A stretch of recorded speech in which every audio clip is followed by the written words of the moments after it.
next episode of Who Knows Where, I am in Greenland, where I will be traveling on one of the oldest trails known to humankind by dog sled. Ah! I can't see what's happening. That's me, Monet. I've traveled to over 40 countries solo, and I still have almost no special skills. But I do love making a fool of myself. So join me in Greenland, where I'll be dog sledding the Arctic Circle Trail, and maybe never leaving? Who knows? Greenland, our world's largest island, is located off the coast of northern Canada.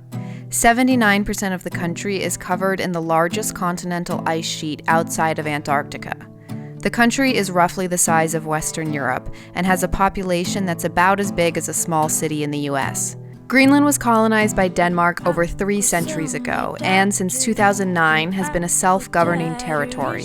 Over 80% of its 55,000 inhabitants are Inuit Greenlanders, making Greenland one of the only indigenous majority countries in the world. We're starting our trip in Cinematography, a small town of 5,500 people situated right above the Arctic Circle. Like every other town in Greenland, Cinematography has no roads leaving the city. The only way in or out is to boat, fly, or find your way over land, either by foot, snowmobile, or dog sled. Dog sledding has been a part of Greenlandic culture for over 1,000 years. The Greenlandic dog is a breed that's been around for over 4,500 years and is the only type of dog allowed to be owned above the Arctic Circle. This keeps the dog breed pure and keeps out disease, which is helpful as there are only 2 vets in all of Greenland. Over the course of 5 days, I'll be dog sledding the Arctic Circle Trail from Cinematography to Kangerlussuaq, the only inland town in all of Greenland. Leading the trip will be mushers William and Nini.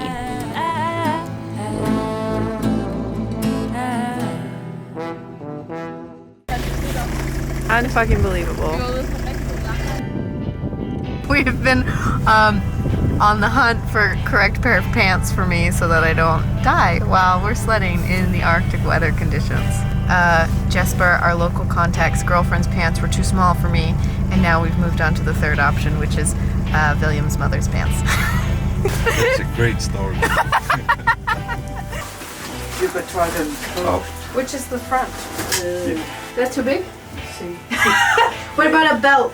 No. And these will be warm enough? It's not washed, so. I'm not washed. Okay, we found pants. We found ones that were too small, too big, and then the third ones were just right. Not really, but they will work, and I will not die. With my pants sorted out, we headed off to meet up with a local celebrity. It's amazing that I can still feel my nose hairs freezing, but it feels nice outside. My name is Anne-Sophia Hagelberg. I am a food ambassador in Union Food. Anso has cooked for the Queen of Denmark, has written a world-renowned cookbook, and is a published non-fiction author. It's literally her job to tell the world how amazing Greenlandic food is. I always have said it's the best raw food we have in the world. All our animals is living wild in Greenland. They have the whole place in the water and they in the land. You have to prepare for the winter, Yeah. correct? For what you're going to eat during the winter. Yes. So we always go out and gather berries. There are a lot of vitamin and minerals. So we need it to the dark, strong winter. So we always prepare fish in the beginning of summertime and try them and eat them in the wintertime. Now I can show you. We call it is the Arctic ginseng. The name in Danish is rosenrod. It's the nature's own Viagra. Viagra! So am I allowed to try that right now? Yeah. But who knows what will happen? Does it work for women too? Yeah. Oh, it's like a twig. Yeah. So you should have it in a like long time candy. in your mouth. Oh, I'm not supposed to just chew it really fast? Yeah. Oh, it's very strong. Tastes like tea. And then we got to something I was very excited to try. Is this what I think it is? It's a whale skin. It's a little whale. So this is raw. It's raw. This is matak, raw whale blubber and skin, and it's a staple of Greenlandic food. While whaling is illegal in most of the world, it's allowed for indigenous subsistence cultures where the practice has been a part of their lifestyle for thousands of years. And in a country that has little in the way of local fruits and vegetables, the fat of wild sea and land mammals provides essential nutrients. Weight for weight, matak has as much vitamin C as a glass of orange juice. I just chew it. I know that's a silly question. Oh, it's harder than I thought it was gonna be. And chewy. It's delicious. So we always eat it with dried meat, reindeer meat or muskus meat or seal meat. That's super umami flavor. Yeah. Fresh produce travels by cargo ship for over a week to reach Greenland, making it expensive and not so fresh anymore. Local hunters drop off meat at the town butcher almost every day, and the cuts are color-coded so you know who killed it and what day it was brought in. Eating wild whale, seal, and reindeer is still very much a way of life here. And the Arctic waters have some of the best seafood in the world. At least 1 hour past my bedtime, I am trying to get my last bits of warmth in this Arctic spa before we head off into the cold.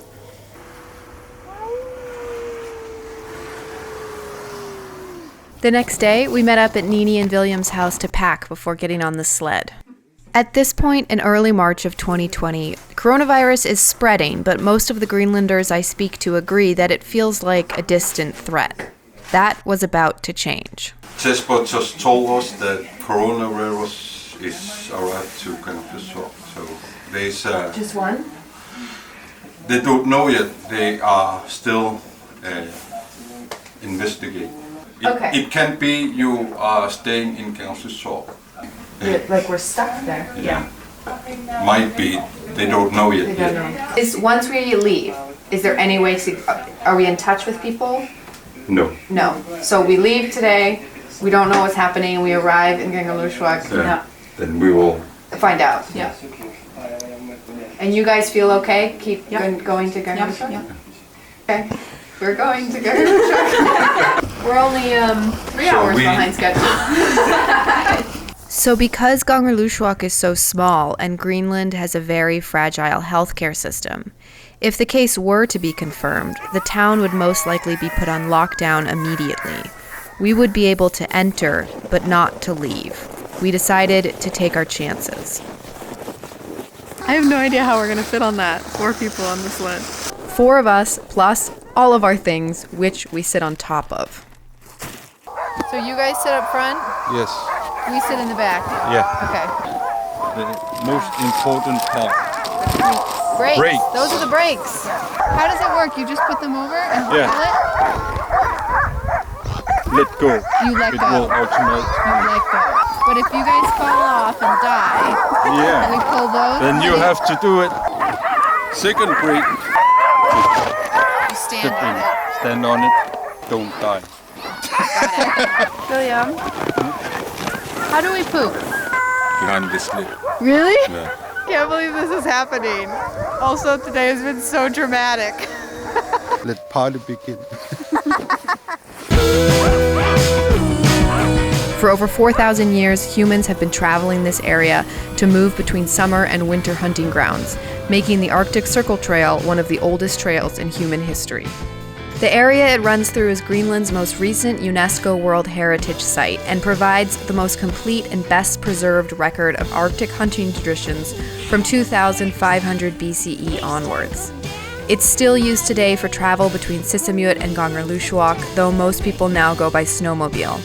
All land in Greenland is public, so you don't need any permit to enter the backcountry, but it's highly recommended to have a guide with you, especially if you're visiting in winter when temperatures can reach negative 40 degrees Fahrenheit. Which, fun fact, is also negative 40 degrees Celsius. So the sled is really heavy with all of our stuff plus 4 people on it, so when we go up a steep slope, the dogs can't pull it. So we help by getting off and walking up beside it. And you kind of hold onto the sled and have it help carry you up. I'm drenched in sweat, which might freeze later, who knows? Slip between your fingertips, go up in smoke, do a little dance and clap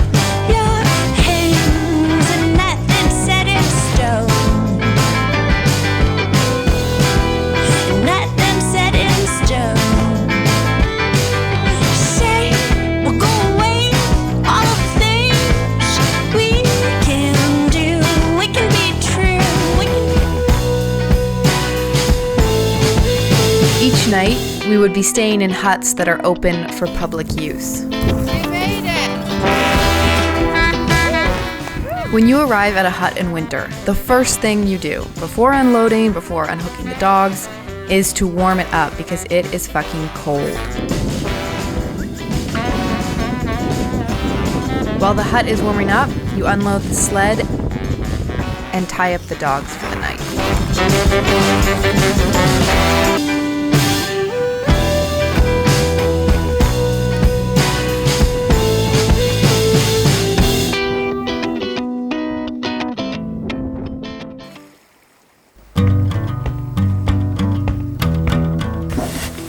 Good morning. We had our first night, but I can't wait to look outside. I think it's going to be really, really beautiful because we arrived in the dark.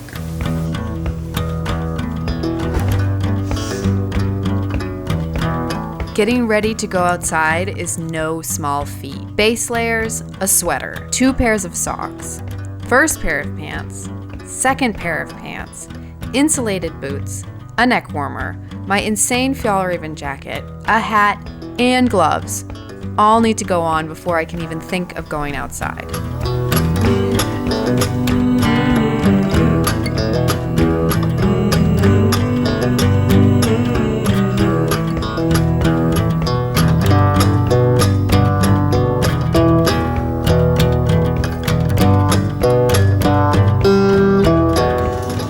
This would be our only rest day on the trip, to give both the dogs and us time to catch our breath.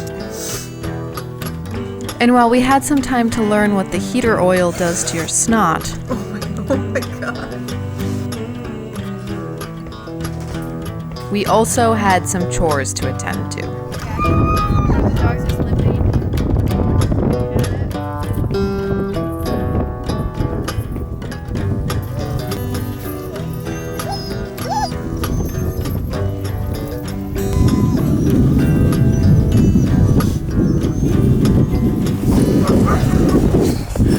So I have to put him down. No.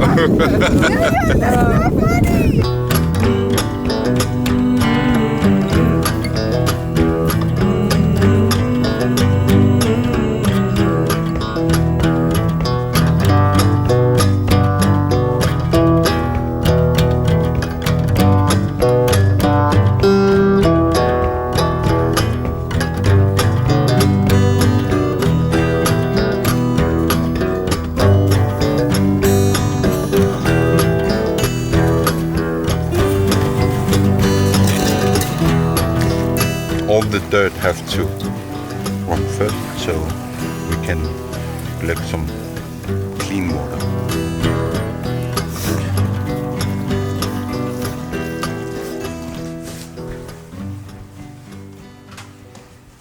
So, for lunch, we have a spread.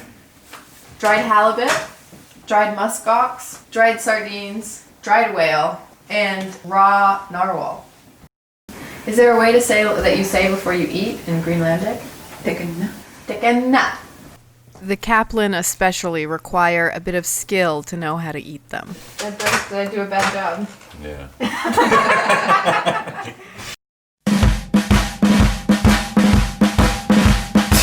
In the morning, we reload up the sled to get back on the trail to head to our second hut. I currently have a GoPro, all of our batteries in 2 separate bags, plus 2 phones shoved into my crotch area to keep the batteries warm so that they don't die immediately out in the cold. It's important to remember that these are working dogs, So I have to press that. not pets. Greenlandic dogs have evolved over thousands of years to thrive in the below freezing temperatures of the Arctic.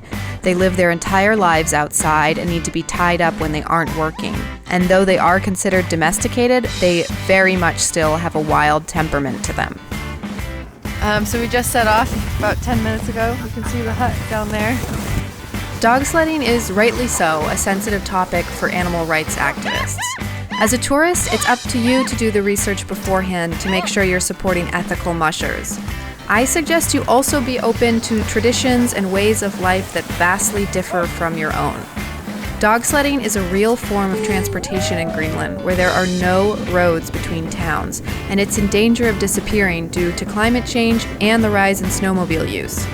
Traveling with ethical, indigenous dogsledders is an excellent way to help preserve this traditional way of life.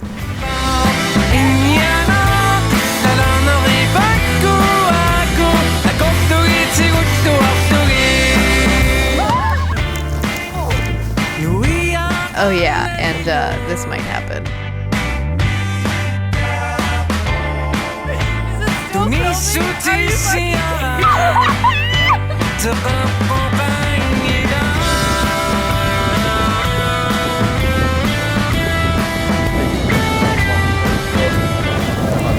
We're here.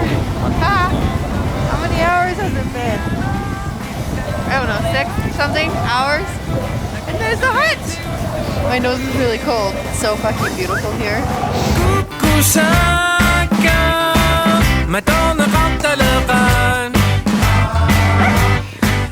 Each night, the dogs get tied up outside in groups of 2. William and Nini had dropped off supplies at the huts the week before, including dry dog food and a special treat for the hungry dogs.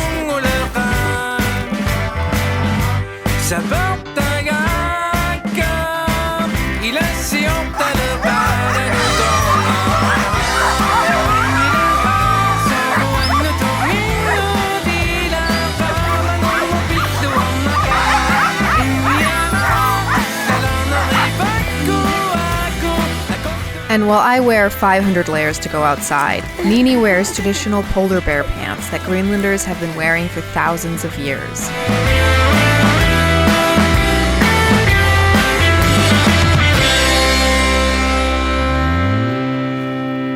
We're about to set off on our 3rd day of dog sledding. 2 more days of dog sledding left until we get to Garderlussuaq. Today will probably be another 7 hours on the dog sled. We're actually spending more time on the dog sled, but it feels like we're spending less time because I think we're getting used to it.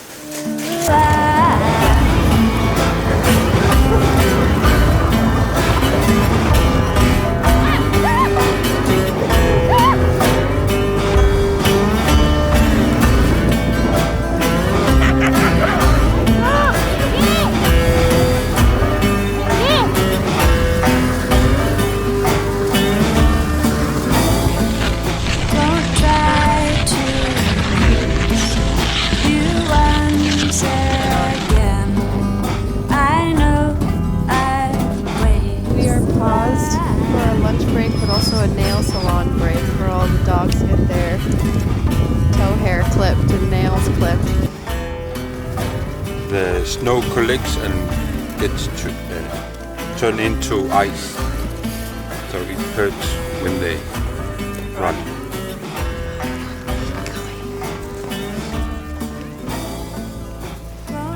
Shh! Milak! Milak! À la route!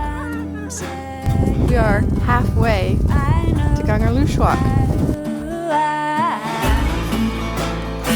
Walking alongside the sled helps both the dogs and you.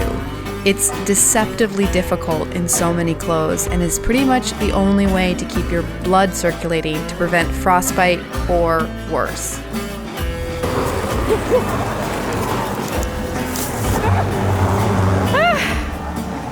And that is how you get warm really fast. I am fucking frozen. So cold. That was the fucking coldest day I've ever experienced in my entire life. I cannot feel my lip. I also cannot feel the left side of my feet. For the last, whoa, my mouth is moving really slowly. For the last 2 hours, I'm going to say 2 hours, we have been singing songs on the sled just to distract ourselves from the cold. Go on. And we really don't know the words to many songs is the conclusion of what we've come to. Today was really fucking long. That's got to be at least 8 hours. So one of the reasons we're out here is to see the northern lights. Dog sledding to see the northern lights. People were certain, 100% certain, that we would see them when we were dog sledding. We go to bed really early because we're exhausted, and then we set an alarm and we wake up. And we haven't seen them yet. And tonight, I think it's still cloudy. We have 2 more opportunities to see them before we fly out.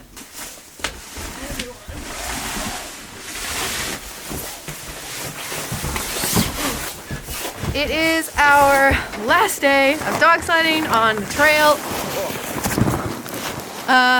And in about 7 hours, we'll be arriving in Gongerlussuaq, our final destination.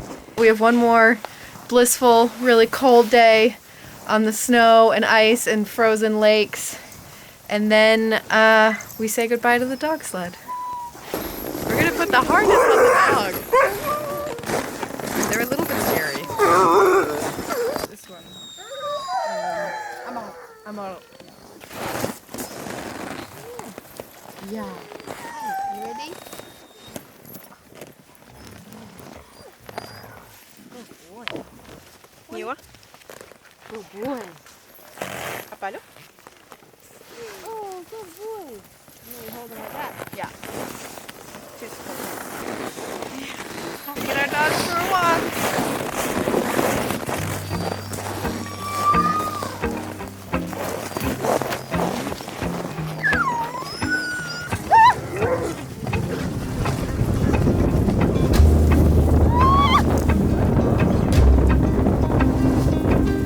The last day on the trail takes you over one frozen lake after another, meaning flat land for hours and hours with little of anything to break up the ride. It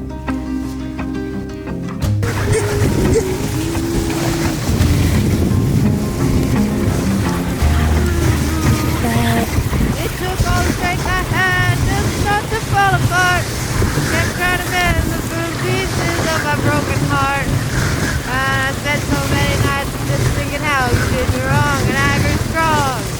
And I learned how to carry on, and now I fucked up.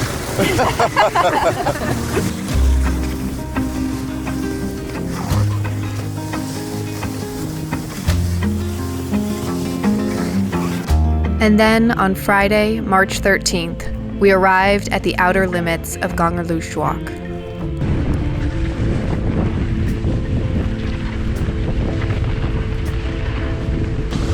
Almost there. Yay! Woo!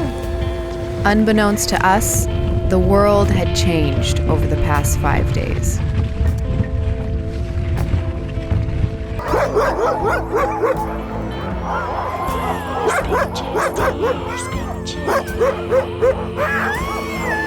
Okay. So we just found out briefly, but we really do not have that much information that no flights are leaving Greenland. I don't know what that means for us. I have very little information, but we're gonna just have to find out more. So we just put the dogs away, and we're gonna go to our hotel and make some phone calls and find out what is actually happening.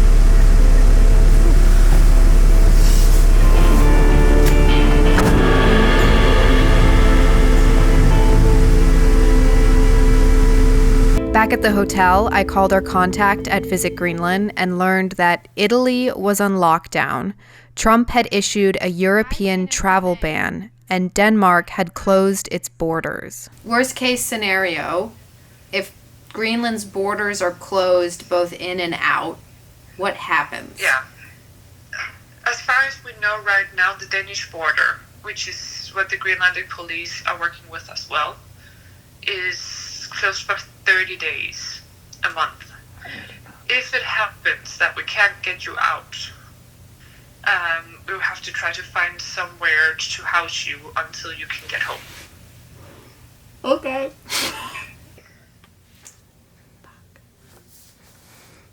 Even though I wanted to go home, when I took the emotion out of the decision even for just a moment, it made sense that if I could make it work to stay in Greenland, then I probably should. Both in order to lower the risk of contracting the virus myself and just to be one less person clogging up the airways trying to get home. So after talking with my family, we have come to the decision that I am going to not get on my flight to Copenhagen today, and that I'm going to stay in Greenland for an indefinite amount of time. See you next time. Literally, who knows where. God, this sounds like the apocalypse. Packed my bags again, went to a place I've never been. Packed my bags again, and bye. towards the end. End of the line where it's far behind the mountains and Hey! Boop! Boop! Boop! Boop! I love you guys. Oh shoot. Oh no. Too much partying. at the hill. We took a train, a plane, and another car. If you can't make it out to Greenland yourself, you should go pick up a copy of Last Night in Nuuk by Nive Corneliuson. I would highly suggest you go to your local bookstore. My favorite is Books Are Magic in Brooklyn, New York. It's a book about 20-somethings figuring themselves out and coming of age in the capital of Greenland. Also, the New Yorker gave it a huge write-up, so if that's your thing, then check it out.